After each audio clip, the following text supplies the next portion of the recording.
Can you tell him to give? Trying to make it through this barreling, no, yes sir. But as I go from day to day, I can hear my Savior say, trust me, child.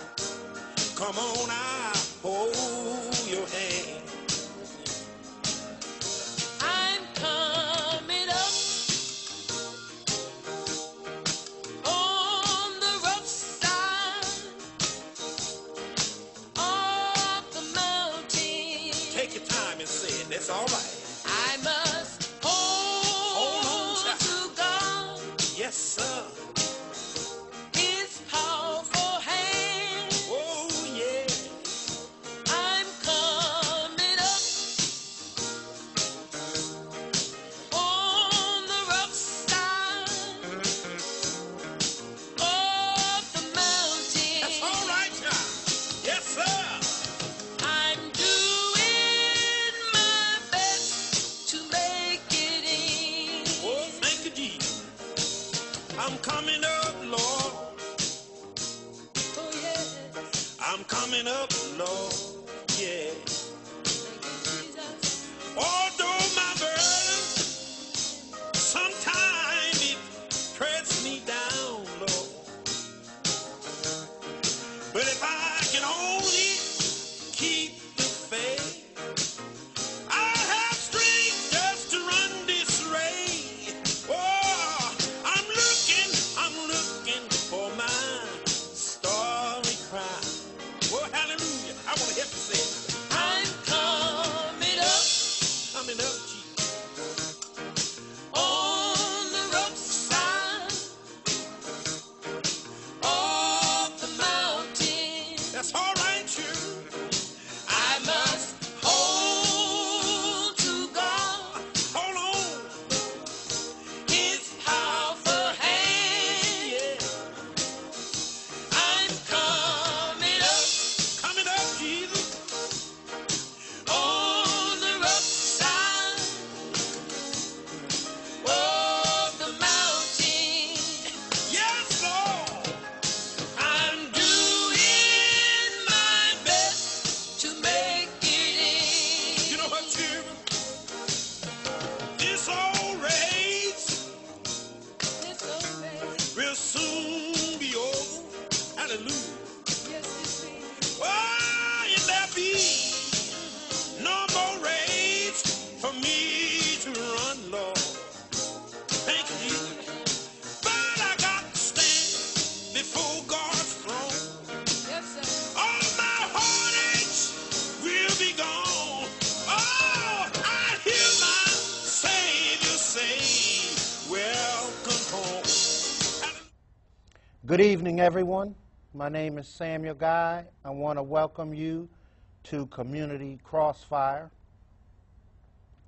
The first thing I want to do this evening is extend some thank yous. I was fortunate enough as I filed to run for Wilmington City Council at large. Let me turn this speaker off.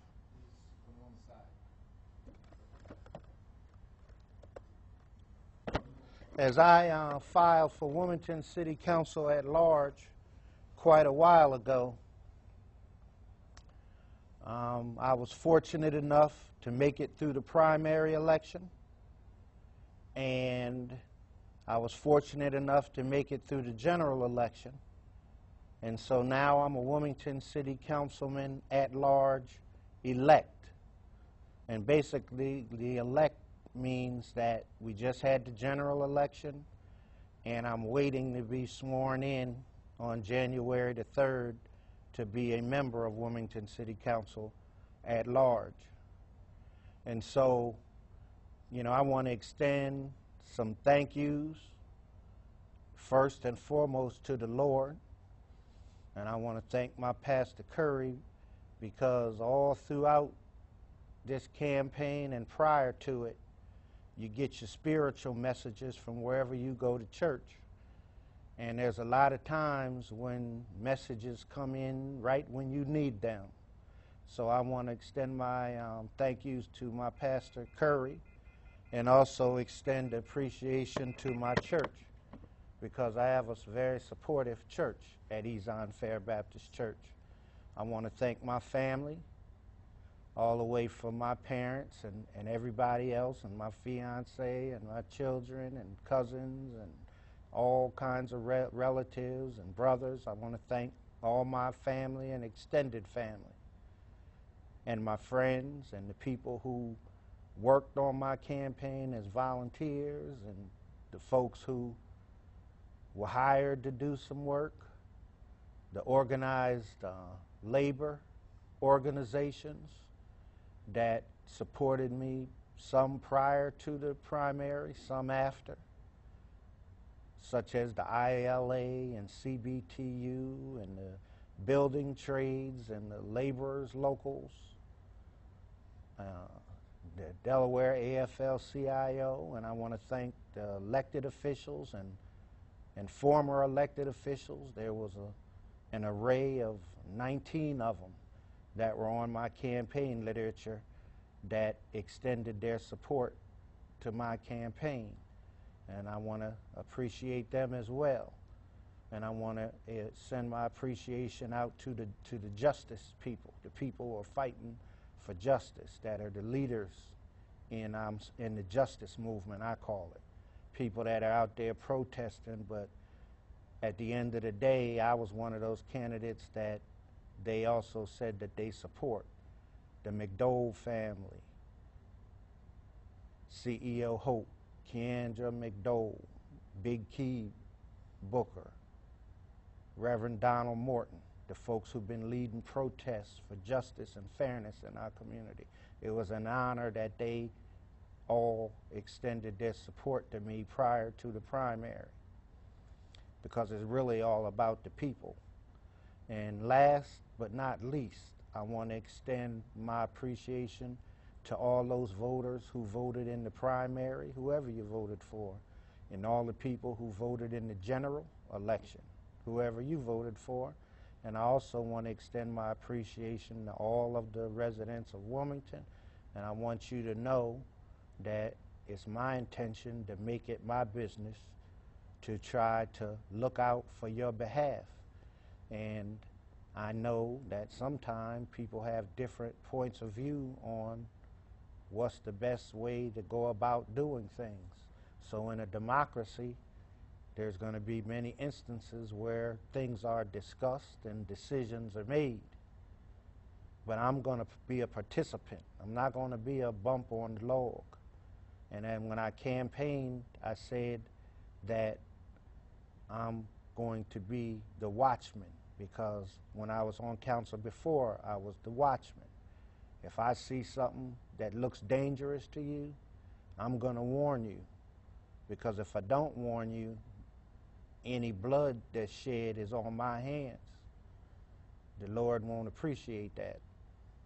But if I warn you of impending danger, I just ask you to heed the warning. And so I'm going to start off today putting some things into the atmosphere, because I need you all to pay attention, because we're going to all have to pay attention to what's happening now, and we're going to have to be very careful and vigilant, because I've already seen some things that I don't particularly appreciate.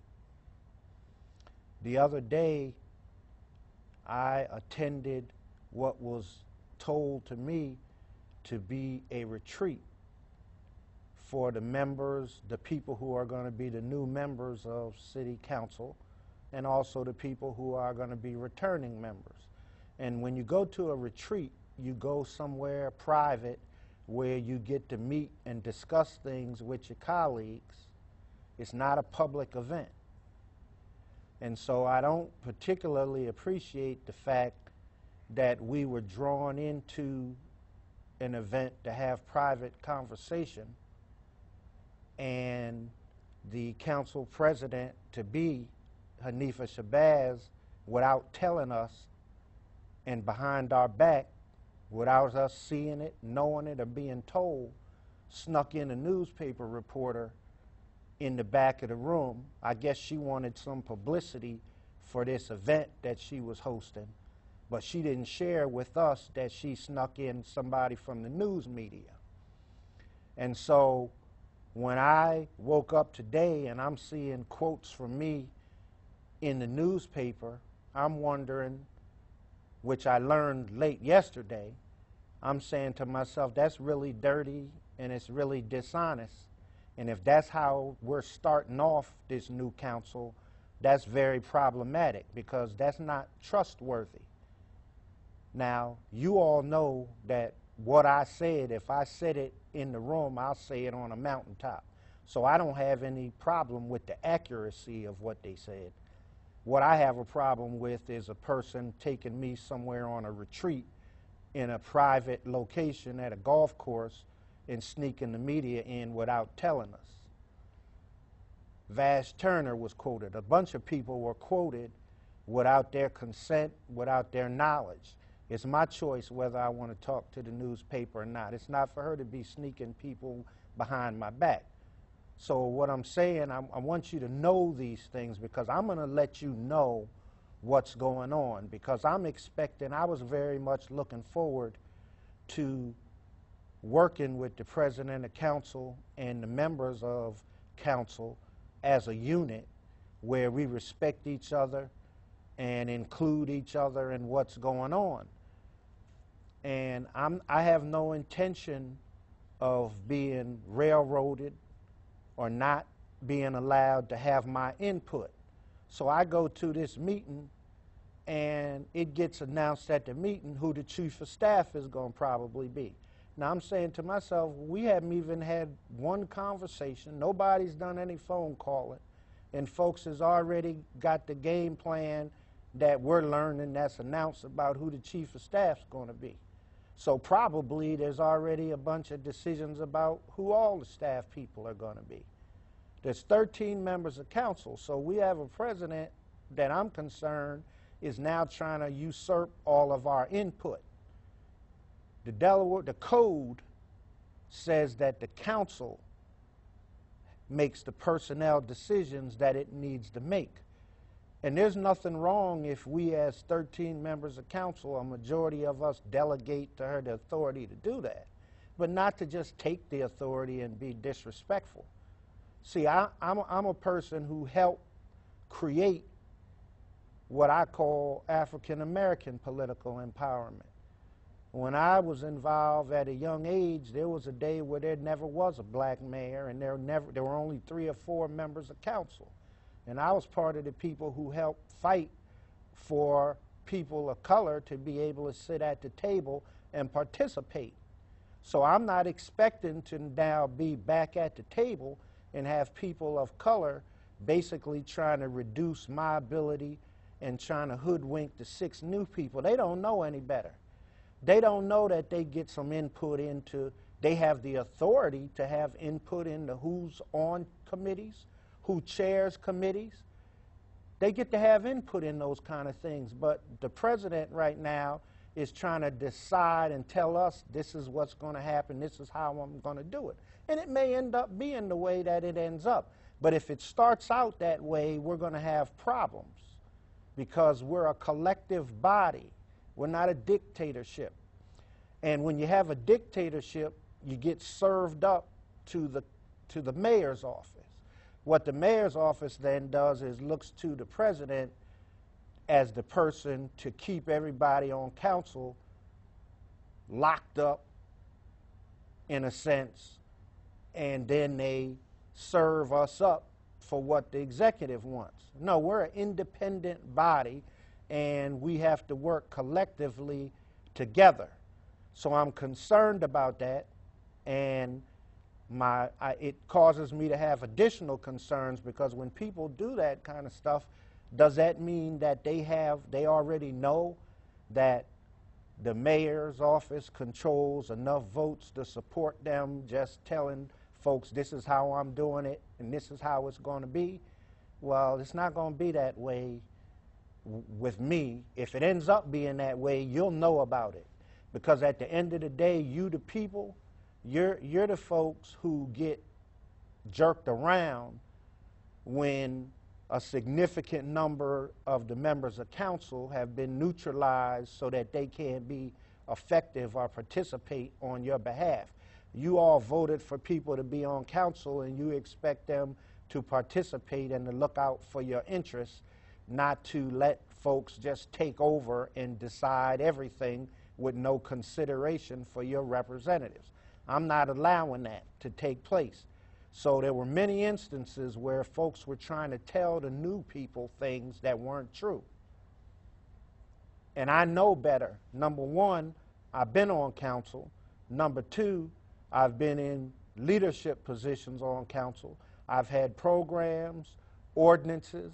I've represented people on council and in Dover, elected officials. And so I'm not the dumb person who you can pull these tricks on. But more importantly, we have all these new elected officials. A significant number of them are from the minority community.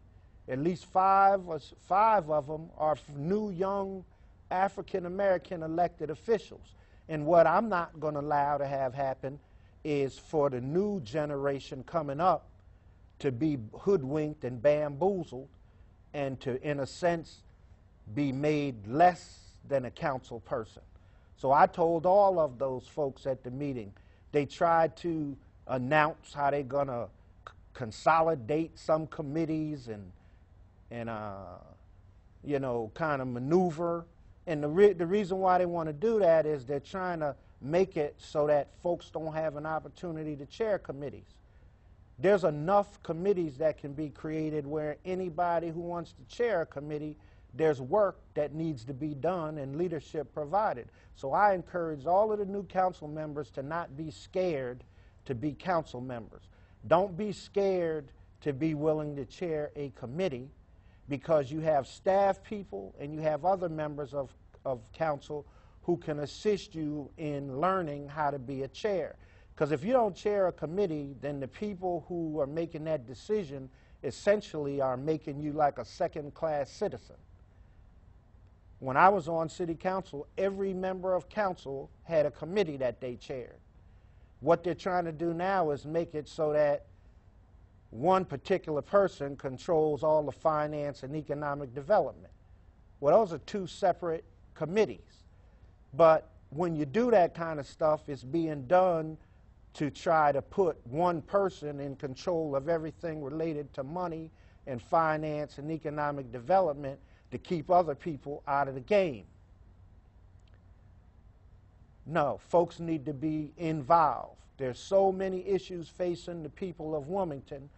So that's my recommendation to the new young people. They're capable. These are young, intelligent people, and I know that because I've met them and had a chance to talk to them, and I'm not letting them. Now, if they are willing to let people take their power from them and disrespect them and not let them have input, if they allow that, then there's nothing that I can do. But I'm not going to sit back and see that going on and not speak on it. That's my obligation. The Lord put me here at a particular time. 112 years of elected experience from the city of Wilmington has been chopped off in one swipe of the sword. That's a lot of experience. Whether you like the people or don't like them, that's a lot of institutional experience that's gone. And what I know is the Lord sat me here at this time for a reason. And I know one of the reasons is to help to develop new people. Because normally what happens on legislative branches is the people who know, the people who've been there for a while, they let the new people come on and they don't share with them certain important things they need to know to really be successful and serve their constituents. What they do is they get together and say, well, they don't know, so this pie here, we'll chop it up between the 5 of us who know, and those other 8 people, they can get the crumbs that fall off the table because they don't know. That's why for the last 8 years you've had so many people, new young people, who have left city council. Most of them, if you think about the history, a lot of them were highly upset because they weren't able to do a lot of the things that they wanted to do. That's over the last 8 years. It wasn't their fault. It was because folks weren't sharing with them the information that they needed to know to be able to be successful and to meet the needs of their constituents. So I'm going to do all I can to help develop the young people. But if they're not willing or interested in that, I'll learn that in due time. But I believe that they all are. So I'm not going to withhold, and I'm not going to let the people who've been there take advantage of them. So that's where I am. The Lord has me here at this time, right now, for a purpose. And I understand what it is. And I'm going to handle my business. And I'm going to be in touch with folks in the community because I'm going to have to help show you how to be empowered, because I can see that there's some dirty stuff coming down the pike and there's some things going on that aren't consistent with the best interests of the people of Wilmington. I'm already seeing some maneuvering and things going on that I don't particularly appreciate, particularly at this point in time. When I'm looking, we're almost at the time where there's a transition. I'd never be one to say that council shouldn't be engaged in handling the business of council. But council's been in place for 4 years, so why is it at the last minute, walking out the door, people are trying to turn over major assets, land? There's like 15 parcels of land that folks are trying to transfer. There's properties folks are trying to rezone. And when you rezone a property and you don't know why it's being rezoned, what it's really doing is it's cutting the community out. So we got people leaving council seats, rezoning properties, and later on, when somebody wants to build something there, the community's going to speak up and say, hey, you know, here's what we'd like. And the people are going to laugh at them and say, well, it's too late. We already rezoned it.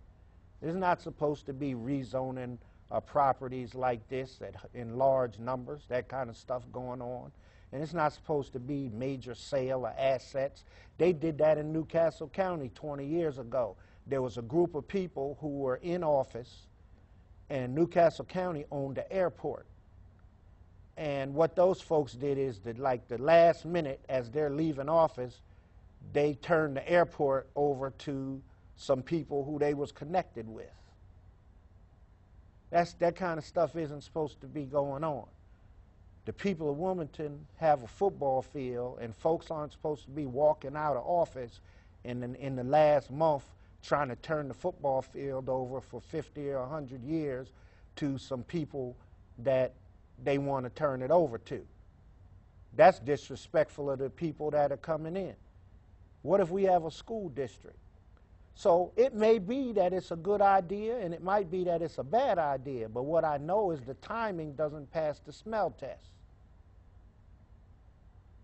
So I'm a councilman, but I'm also legally trained. So there's some things that aren't looking right, and they aren't sounding right. So that's my comments. I look forward to being a member of council. I look forward with working with all the people that's on there, but I'm not comfortable with some of the stuff that I'm seeing going on already, where people are trying to just control everything and decide everything. City council is a group. It's a group of 13. It's not a group of 2 or 3 people who just want to do what they want to do and want to basically sell our rights and authority over to the mayor through one person. I'm not for that kind of stuff.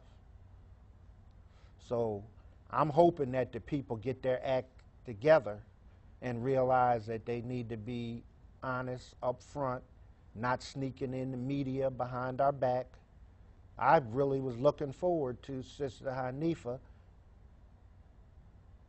operating in a good way. I was hopeful and expecting that, but she's not starting out right. So she's gonna have to get her act together, or she can just decide that maybe she owns 7 votes and she's just gonna bully her way through and do whatever she want to do and whatever Mike wants done. But there comes days where when you take that approach and you're not fair and you're not operating as a democracy operates, there's days where it costs. It costs the whole organization and it costs the people. So you can't claim to be transparent. You can't claim to be inclusive. You can't have sessions and sneak in the media on your colleagues because you lose the trust of your colleagues. The vast majority of the new people won't say what I'm saying. Some may agree with me, some may disagree with me. Okay, you only know by asking them. But I know it's a universal concept that you take people on a retreat away to a golf course and have them sneaking in people behind their back. That's universally unacceptable. And it's unacceptable to be offering people jobs, and it's unacceptable to just try to decide what committees exist and consolidating or eliminating or adding and not have any discussion with your colleagues on council. That's not how the world works. We didn't all run for office to be some bump on the log. So I'm going to have fun working for you, but I know the importance of how things are organized. I know the importance of what committees are created and who's chairing them, and I know the importance of how the staff is selected, because if one person runs a dictatorship and picks all the staff, then when other people want to get work done, those staff members are going to say, well, she's the one who only hires, and I don't want her to fire me, so when other people want work done, I'm going to do her work first, because the rest of them folks don't have nothing to do with deciding who's hired and who's fired. And if you all remember with committees, you know, when you belong to an organization, the head person administratively can be a person who decides who gets to chair everything, and they can decide who gets moved out. But if that person isn't looking out for the benefit of all of the people, then they can use that power in a way that's not right. We all lived through that here in Wilmington. There was once a city councilman named Charles Potter Jr., who's now state rep, and he chaired a committee, I think, Public Works. And there used to be these large $2, $3, $5 million contracts, and he would scrutinize them because he has good business sense. And the people who were trying to slip these things through, he would keep catching them. So President Griffith just basically told Councilman Potter, you're no longer the chair of that committee. Basically, he wanted to be a rubber stamp. He wanted Councilman Potter to be a rubber stamp, and when he wasn't a rubber stamp, then he kicked him off of his chairmanship. Now, the Lord dealt with Councilman Griffith for being that kind of person over time. We've seen what has happened.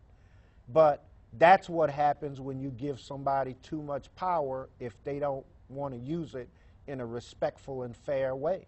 If a person's chairing something and they're doing their job and asking the tough questions, then you don't kick them off the chairmanship because you have the power to. Then you don't need to have that power if you can't be trusted. So I don't know how all this is going to play out, but these are some of the important issues that you in the community need to understand, because they're going to impact the service that you get. You don't need 13 council members if there's a dictatorship set up.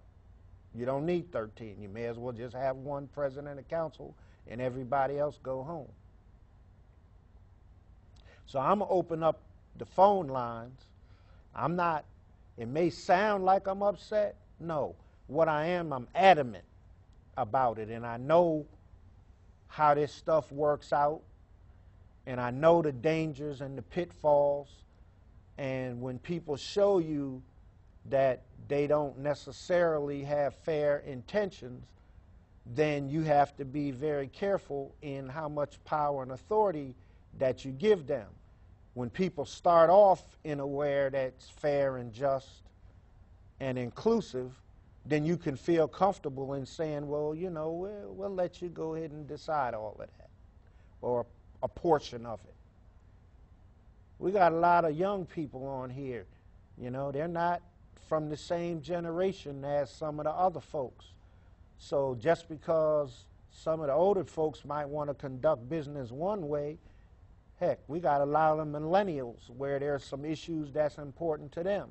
They may have input in committees that they think that should exist, or that things that they should be part of.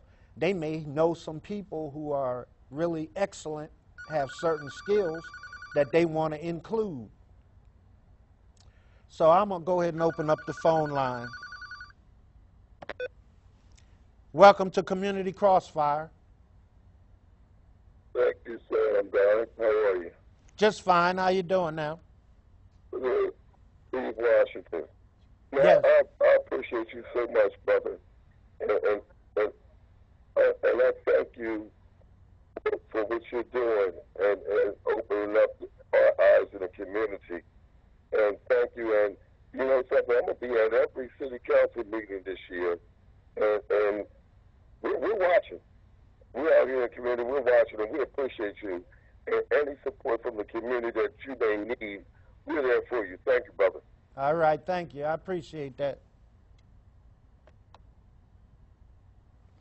Yeah, I'm going to need help. Community Crossfire. Hi, Sam. Hello, Who's this? this is Sam Guy. How you doing? Just fine. How you doing now? Fine. You are really speaking the word. You are right. I'm telling you, it is a conspiracy for the city, so they can steal certain property, so they can bring in the port or bring in something into the city. You are so right. And what needs to happen is people need to get together and live in the city and form some sort of movement group so they can know what's going on.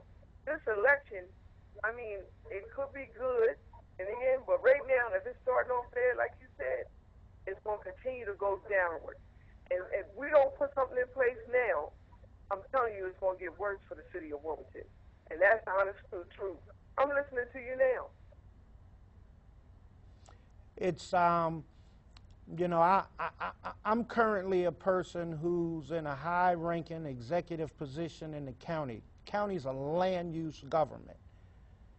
There's an effort going on in Wilmington to almost remove certain people from the city of Wilmington and to change the population of the city of Wilmington and just to wipe out certain areas. And when you start seeing people trying to sell off assets, properties, that's all part of the land use game. That's a game that in the African American community we've not really been involved in the way we should in playing Monopoly. I'm going to call it Monopoly. But there's folks playing Monopoly, and the game is being played in a way designed to eradicate our existence and to take valuable properties and to develop things to our exclusion. We don't own anything down at the riverfront. And the object is for us not to own anything in the city of Wilmington. And part of the object is for us not to be here. But that stuff can't happen without me warning you. I'm going to warn you, and I'm going to tell you, and when I call for folks, you better come, okay? We just want a fair game so that everybody can prosper. We want our kids to get a good education. We don't want everybody in our community criminalized as a way to get us removed and put in jails and what have you. You know, we want to live the good life because we've stayed here when this place went to nothing. We stayed. Now people want to come in and take. I'm not with that kind of stuff. Well, you point out some key things tonight that make sense. And people in the city of Wilmington need to take heed to that. because what's going on doesn't make sense. I mean, if you look at now, the person that's been will be our next mayor needs to be accountable for the mission that they have for the city of Wilmington, the direction that we want to go as far as crime is related, as far as education is related. We have a lot of things that are going on in the city, and we need to continue to improve, the crime rate, make sure with the killings of the children, also with education, also with even, like you said, like things that are being voted for, and other people need to be a part of it. You cannot make decisions without the other councilmen being a part of the decision. Right, that's not how democracy works. We're supposed to all be involved. Right, I think you put out a lot of key things tonight, and the city of Wilmington, even though the people that did not get voted for the that was voted, the campaigns that lost, they should not give up and say, okay, I'm not a part of the party. I don't have no say. Yes, you do have say. You ran for office. You didn't win, but you still have an opportunity to contribute to some of the decisions that are being made in the city of Wilmington. And that's something that they need to know. Don't just because you lost think that, okay, I don't have to be a part of it. You still need to go to the meetings. I mean myself, too, because I haven't really participated in some of the meetings, but I do look at Channel 28 and see what's going on. And I'm starting to worry about a lot of the things that are going on, like the way with the political race and the people that did win. There need to be accountability. There need to be something that's put in place that people say, okay, yeah, you ran for office, you won, now this is what we expect from you. And you need to let us know that you're going to keep the promise that you told us that you're going to do for the city of Wilmington, not so much as the outskirts, but the whole city of Wilmington, and what our mission is for the last 10 years and where we're moving towards, lowering the crime rate, stopping the killing, better education, a lot of other things, taxes, maybe even work on them parking tickets that camera, they're outrageous. I mean, you run a light $137, come on, $125, that needs to stop. So there needs to be some accountability in the city of Wilmington for some of the people that have been elected, and for them to look at the overall policies and procedures that are in place. You're absolutely correct. There's nothing that's off limits. That's right. Nothing's off limits. Everything is subject to review. Because for a long time, there's been a lot of stuff that's been going on for decades and decades that aren't necessarily always in the interests of the regular people, the citizens of Wilmington. Things are done to benefit everybody but the people of Wilmington. And I'm saying there's no reason for folks in Wilmington to be in the situation that we're in. Right now, Wilmington people are hurting for two reasons. Wilmington people are hurting because 112 years of elected experience just got wiped out. That's right. People are stunned. But then that was followed up with, at the general election, Donald Trump won. This is a Democratic city. So this is not a city that was supportive of Donald Trump presidency. So Wilmingtonians have taken a double whammy hit. And women, what men out there, what I want you men to understand is that you need to go hug your woman, because there's a lot of women who are seriously devastated by Hillary Clinton hitting a glass ceiling. And a lot of men don't really understand, because a lot of times women aren't expressing the deep hurt that a lot of women are feeling, because it was really significant. I'm not advocating for or against her. I supported her. I'm just telling you that there's a lot of women, because women have been held back so long, that there's a lot of women who are seriously hurt from not getting an opportunity to be in a leadership position. It's just That like is us correct, as black because folk. it was supposed to be a historical campaign and move towards it. If you look at 2 million people voted more than Trump, Hillary won by 2 million votes, and she didn't win. That tells you something about the system, the system that's put in place, and that's one of the loopholes that you need to focus on. Because how did she receive over 2 million votes and lost the election? That's it. I mean, it doesn't make sense. And this was supposed to be a historical presidential race. She did win Delaware. I see that she did win Delaware, which was a good thing. But one thing I must say is that women, this was an opportunity, and I think a lot of people in our country don't believe that a woman should run for office, and it's sad to say. And I think in Wilmington, I noticed that a lot of people in city council did win. We had a couple of women won. So it does say something, but my major concern is we have a new mayor in place. And the mayor,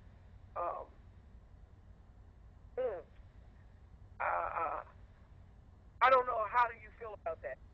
Well, I mean, I'm quoted in the newspaper. He's got to prove himself to the people of Wilmington because he received 23% of the vote, and a significant portion of them were Republicans who switched over to Democrat. So he has an obligation to make sure that he shows everybody in every corner of this city some love and caring and produce for everybody. And so he, you know, he's going to get an opportunity to show that and to do that. But he's obligated to do that. He can't just be the mayor for the 8th district.